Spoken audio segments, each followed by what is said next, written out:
everyone. My name is Raylea Smith. I'm with RVer Battery, obviously. I work as our sales manager. I started with my dad over at the National RV Training Academy, becoming a certified tech at about 16, working on his solar team for about 4 years, and then I got pulled over into his sales over here because he needed someone technical. He would love to be here, but he is teaching, some of y'all are past students, you know how that goes. He's in fundamentals this week. So I'm in his place, teaching a little bit about the most important components in a solar system, as well as talking a little bit about our batteries, obviously, and then opening up for questions to answer some things. So to start, let's go ahead and talk about inverters. So in my opinion, I do all the consultations for RVer Battery and putting all systems together, inverters are really the heart of a system, right? That changes essentially what you can run at one time, depending on the size. There are a variety of types. The kind that we implement in our systems, which most of you have probably heard this term, are called whole house inverters, meaning they wire directly into your breaker panel box and they allow you, the customer, to choose what you would like to run. Dealerships are a little afraid of that concept just because an uneducated customer could definitely blow some stuff up. And so that's why, in your standard system, they'll be wired into specific components or specific things. But the way that we like to do it, even if an inverter is only capable of powering one air conditioner, you get to choose which maybe of your 3 air conditioners it's powering, if that makes sense. So inverters are definitely the heart of the system. Just to go over a couple notes, inverters take DC voltage from batteries and solar controllers and produce 120 volts needed to run larger appliances in the RV, right? So it doesn't matter if it's 12, 24, or 48 volts, or sizes for all. That's what their job is. Now, depending on your setup, especially 50 amp units, we do a lot of double inverter setups, meaning that essentially we give each one of your hot legs their own inverter to power your system. So they range in size, typically 3,000 and 5,000 watt units are the most common. That can be slightly misleading. We partner with Victron specifically because we love their products, but their names can be a little misleading if you don't know everything about them. Their 3,000 watt inverter continuously puts out 2,400. So when you're planning your specs of your system, if you don't know that, you might missize what you need. Their 5,000 watt units typically put out continuously 4,000 watts, right? So sometimes, depending on what you're wanting to run, for example, 2 air conditioners, you would definitely need to go to a double inverter setup because 2,400 watts is not going to do that for you, even with easy starts. So this is the heart of the unit. They also can charge batteries when the inverter is also built as a charger. Again, that kind of plays into whole house inverters. All the inverters that we use are inverter chargers, meaning they do 2 things. Typically in your systems, you have a converter, and if you have an inverter, it's a separate unit. It's not in one box, essentially. An inverter charger takes over the job of your converter, and it will also, depending on the mode that it's in, take 120 volts, step it down to 12, 24, 48, and charge your battery bank. So it just depends. Majority of the time, if you're putting in lithium, and specifically a whole house inverter, there's no longer a need for a converter, if that's how you're running your setup. So they're very, very, very important. I would say when starting a system, this is typically where we start of, okay, how much do you want to run at one time? And that will change what inverter we go with. So they come in various outputs, sizing from a single outlet to the whole RV, sometimes based on wiring. So that kind of goes back to, again, dealerships, OEMs will put an inverter that, hey, I just run your refrigerator while you're going down the road. I don't run anything else. And so typically customers, especially people that plan to boondock, don't necessarily like that, right? We want it to run everything in our unit so I can plug in my phone wherever, or I can run my air conditioners. So that's where that comes into play. Can only provide 120 volts when we have sufficient DC power. That's pretty obvious. If we have dead batteries, it's not going to do anything for us. It does need a source of power. And so that's all that means. Can provide power assist when RV is connected to limited power, aka mood stocking. You might have heard of that. For example, if I have a big 50 amp unit and for some reason, all I have is one of those 15 amp plugs, like a wall plug, you can actually plug your RV in if you have, the right dongles and utilize that power and then your inverter supplement. You do have to go in and let the inverter know, obviously, hey, this is all I'm giving you, but it'll take that and it'll help to discharge from the batteries less, make it where we're not taking as much battery power, therefore making it where we can last longer off grid. Also, 50 to 30, you can also plug into 30 if you're a 50 amp rig. All you have to do is go in and let your inverter know that. But for example, a 50 amp unit most of the time can't run 2 ACs if they're mood shocking off of 30 amps. Well, if you have an inverter to supplement, then you can. The 30 amps is essentially powering one of them, and then your inverters are supplementing the rest. Okay, second important component would definitely be batteries, right? This is what powers the most important component. So again, it can be a variety of voltage. 12, 24, and 48 are the most common in the RV space, 12 and 24 being even more common. They provide DC power when needed, day or night. Obviously, that is kind of different from having just solar. When it's nighttime, if you only have solar, that's not really going to do anything for you. So that's where batteries come into play. As well as batteries are a consistent discharge, right? They can consistently give you power. If for some reason, I've had people mention that I'm not going to put in batteries, I'm just going to use solar as my main power. But if a cloud goes by and you're running your air conditioner and that's what was supplying it power, that could be very, very bad, right? So you need something solid to be giving continuous power. Even if your solar is supplementing, you need something there solid to supply power to the inverter. It can be charged by multiple sources simultaneously. So that just means that, for example, solar, and let's say I'm plugged into 50 amp power, and so my inverter is now a charger, I can get power from both. Or example, a DC to DC charger from my truck to my vehicle, I can go ahead and get power that way as well. So they're not picky, if that makes sense, when it comes to getting power from multiple things. And sometimes it's really important, especially whenever we have small vans where they don't have a lot of wattage we can fit up on the roof. It's very, very important that we use DC to DC chargers in that case because they need all the wattage they can get. Okay, only way to store energy long term. That is true, right? Like I was saying, if you're going to plan on staying off grid long term or anything along those lines, you definitely need batteries in your system. Weight is typically heavy. They are heavy if you compare them amp hour wise and power useful to you in comparison to AGM or lead acid. They're not as heavy, right? When it comes watts to watts. They are lighter, but obviously, our 12 volt 300 is 70 pounds, which again is light for the amount of wattage it is, but they are heavy. So if you're considering especially small vans or putting equipment in slides, that's something that you have to factor in. Lastly, obviously batteries can be expensive. Really every component in the system can be expensive depending on how much you need. So that is a consideration of building in stages and figuring out exactly what's needed for you. Just because someone else has a system where they're running all 3 ACs continuously doesn't mean that's what works for you. So it's really important to get a consultation and talk through that.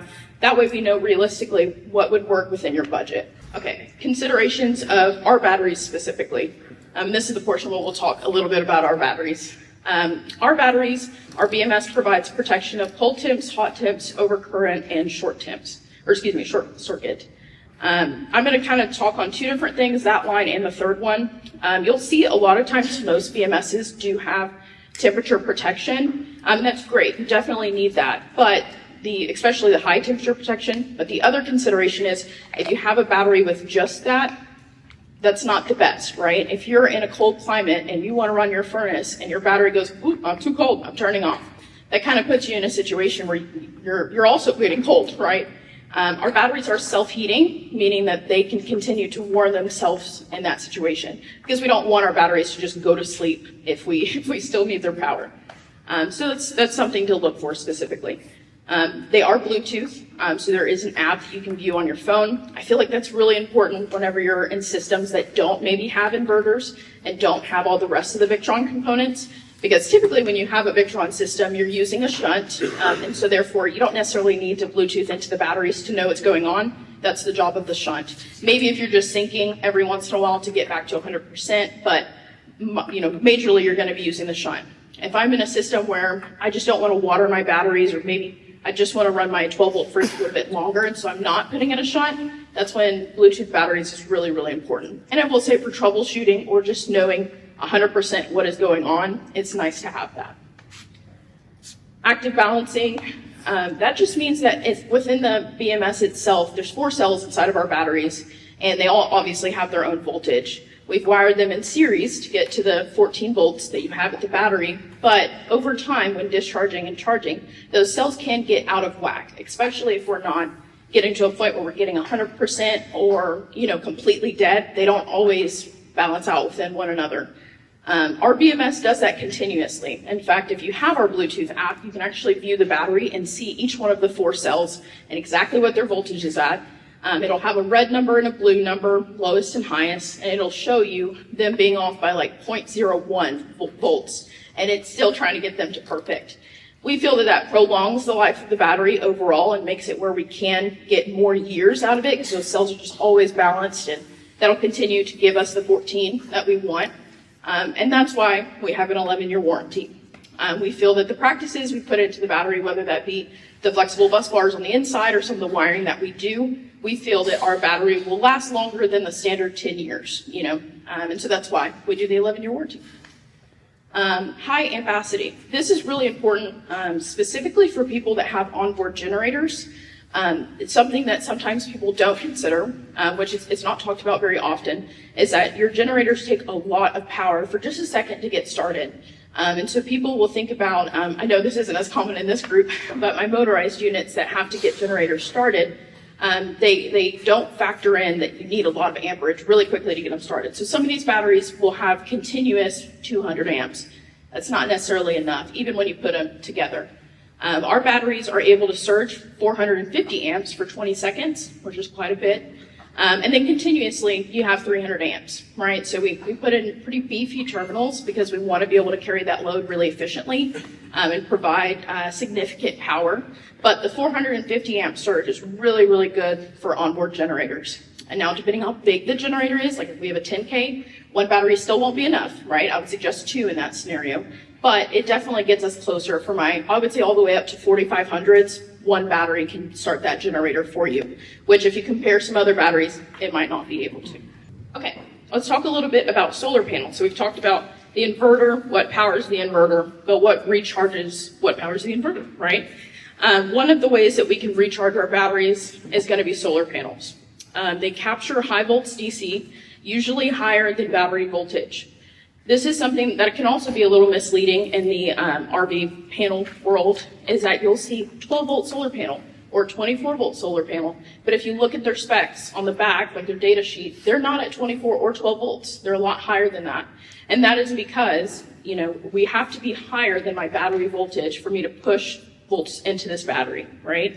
My dad likes to describe in fundamentals, it's like a tube of water, and obviously you want one side higher to be able to push amperage into the other side. So we always want our panels at a way higher voltage than our batteries. Now the job of those is really we can get them as high as we want because the next component will handle that. But some people will see 12-volt solar panel and think that they don't need a solar controller or any other thing. But be careful of that because they're not truly at that voltage. Next, generally, the larger the panel, the more potential power that can be produced. That's pretty standard. As you go up in footprint, you'll go up in wattage, right? The bigger the panel, the more cells that we have on it, the more wattage we can produce from it, and that makes sense. I know that there's a lot of RV solar panels, but there's really no difference between those and residential panels. For example, currently they just bought a Lux fifth wheel, and so my dad is doing, I believe, 10 of the 670 watt panels on his roof. Those are residential panels. They're not necessarily RV solar panels, but there's no difference, right? So the bigger we get, obviously they're massive, but the bigger we get, the more wattage we get. More panels equals more power. That means that we recharge quicker. I see on the phone all the time, I've never had an RV where I go, oh my gosh, you can fit too much solar on your roof. You're way over paneled. That's never happened ever. And so almost always it's getting as much wattage on the roof as we can when we do these big systems, because that just improves how quickly we can recharge the batteries.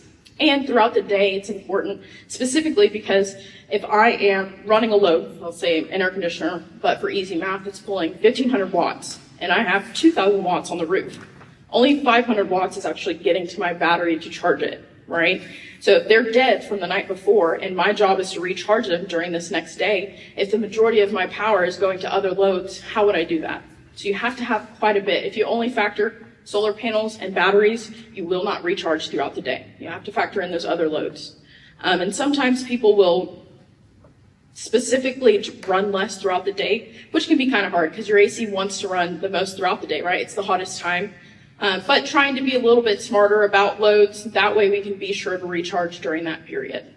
Considerations of solar panels, they're inexpensive. I would say out of all of the components in a system, solar is definitely the cheapest.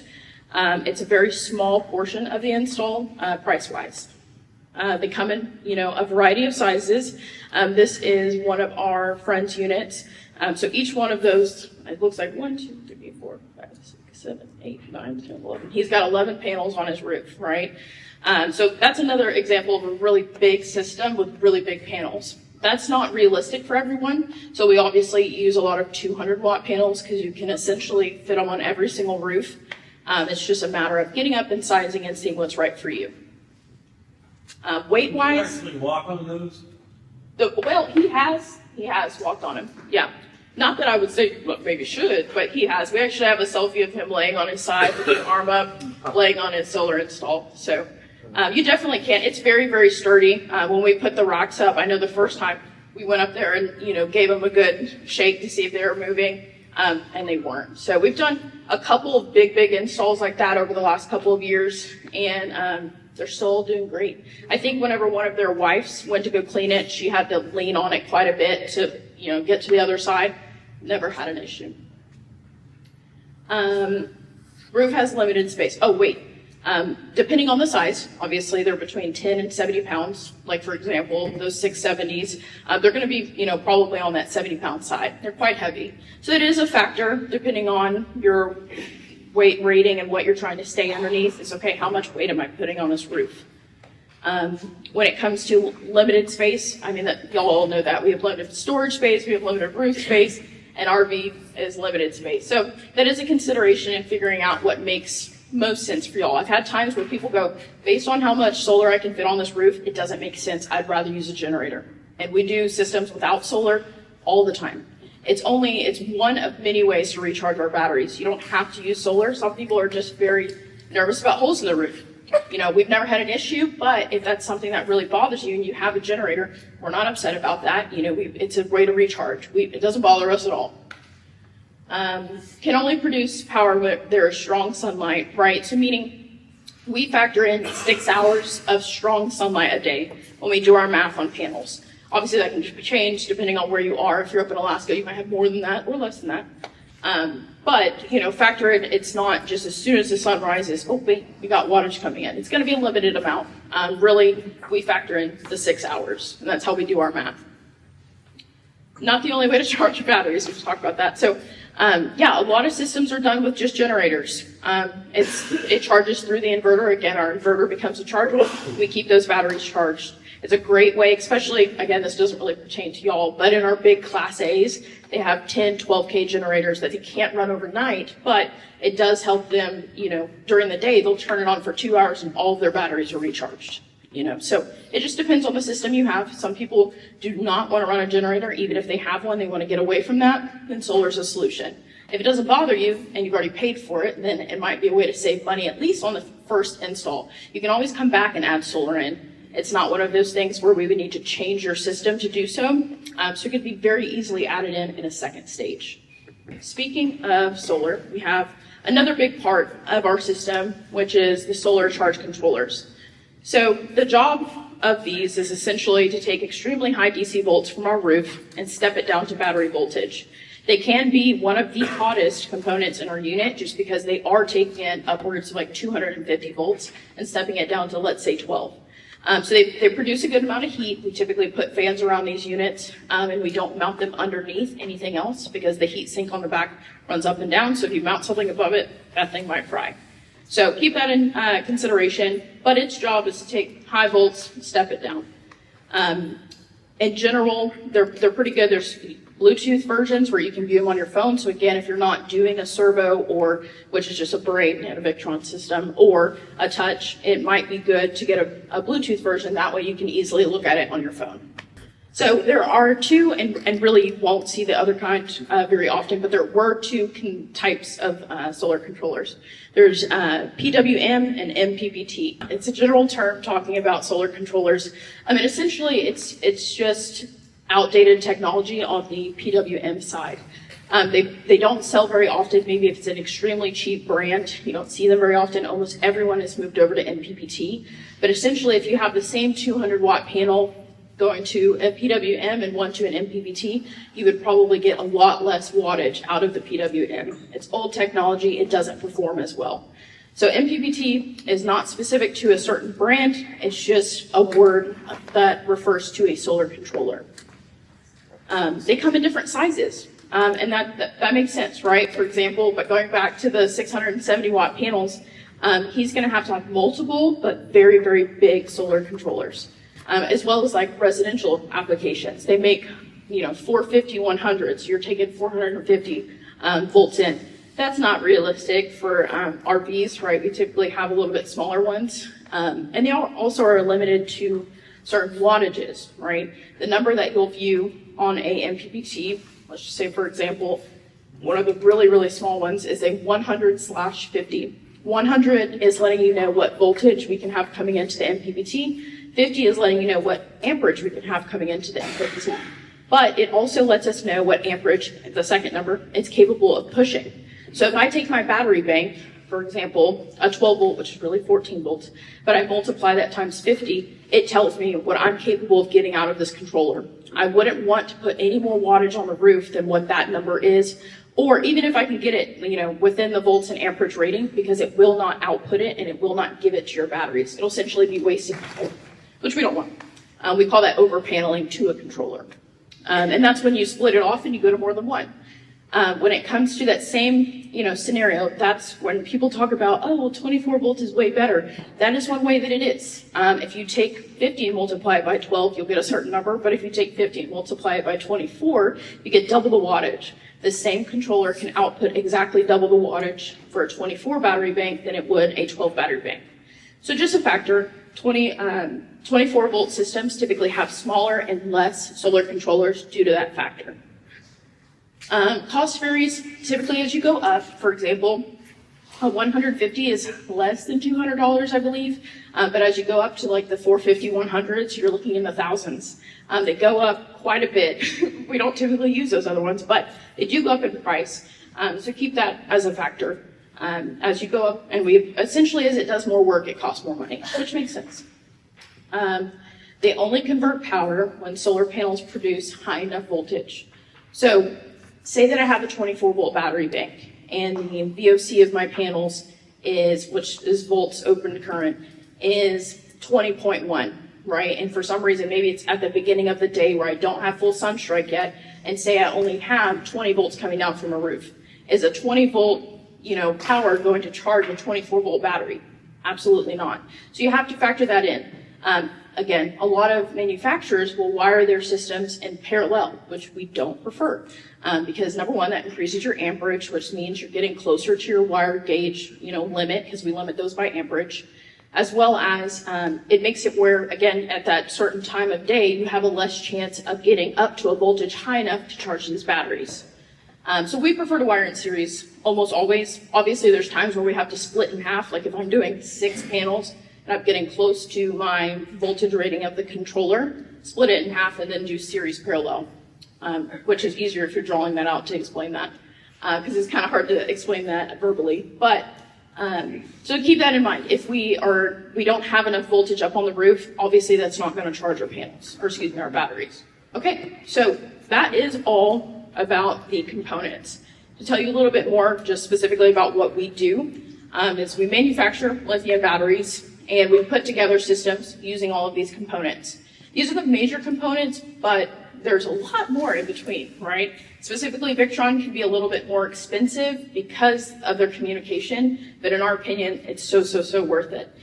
So they have a couple of components like the servo, the GX Touch 70, that if you've been following or looking into RV solar in general, you've seen their products. You've seen the blue and orange, they're great.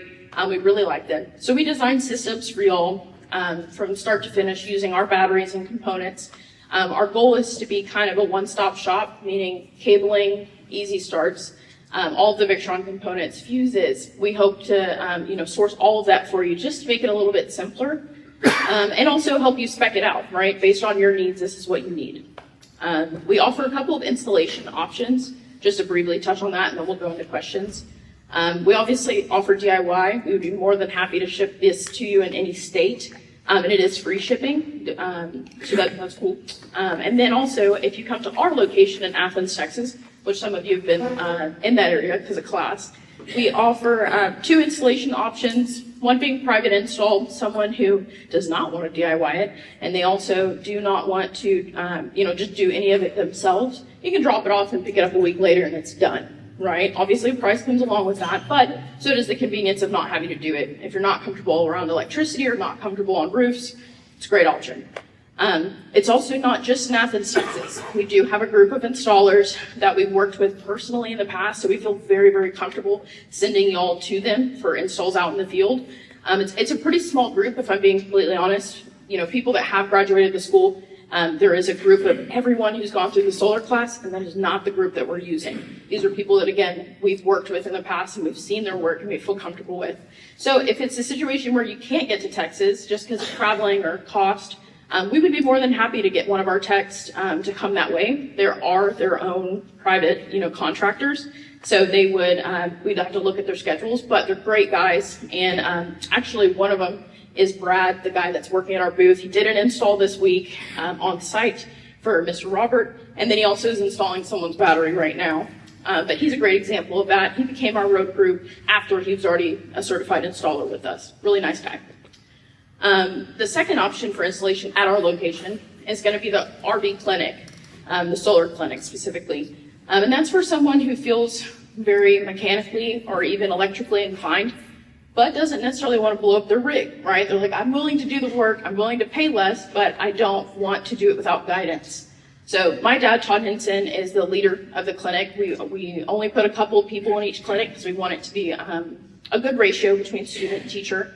And to walk you through it. So you're doing the labor, which I know Joe has a video out, and he just did the clinic, or he should be out soon, talking a little bit about that experience and how that works. It's a great option, again, for someone who's willing to do the labor, they just don't want to blow up their rig. So it's awesome. You come to Texas, we have a pool, we do barbecue during that week. We've really enjoyed getting to know y'all and getting to go through that experience with y'all. So that's a new option. And it's on our site if you want to learn a little bit more about it or talk to me about it. When it comes to getting started, you can go on our site. We have an RV solar design form that you can fill out. It says solar, but you don't have to have solar in your system. So if that's something that turns you off, ignore that word. And we'll just get on the phone and talk a little bit about what your power needs are and what you're looking for in a system. And from there, I'll put together an itemized quote and we can go through all that fun stuff. But if you're looking to get started, that's definitely the way to go. At this point, I'd like to open it up for some general questions. Go ahead. So I have a question. If I buy a battery today, Yeah. just one, Right. and then like 2 years from now, I say, well, I want to upgrade this. Is Yep. there any consideration about the age difference in the batteries? If, for example, a couple of years, no. If you were like, hey, it's been 10 years, I might suggest that we go ahead and do some type of swap out, right? In 3 years, we're not going to see enough difference in cells for that to be a consideration. We're really picky about not putting different types of batteries together, but a couple of years is not a consideration. 10 years down the line, absolutely. So different kinds of batteries, you can't mix it with? We don't like to, no. So their BMSs are different, so we don't like that. As well as, for example, someone will be like, well, I can put 3 of my 100 amp batteries together, wire them together, and then put it in parallel with another 300. We would not suggest that. People might do it on Facebook forums, but we don't suggest it. Right.